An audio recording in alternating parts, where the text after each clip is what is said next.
કે ભગવાન દીકરો દ્યો તો એવો દેજો કે ભગીરથ જેવો.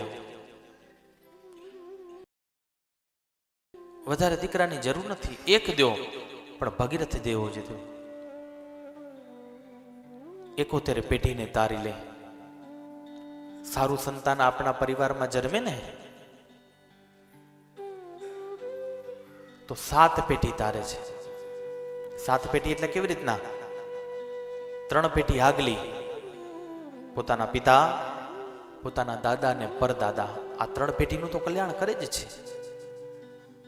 અને એના પછીની 3 પેઢી પોતાનો દીકરો, પૌત્ર ને પરપૌત્ર.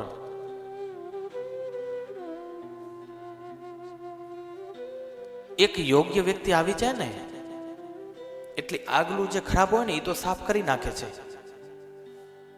પણ આવનાર 3 પેઢીને એની ચિંતા ન હોય એવું કરતો જાય છે.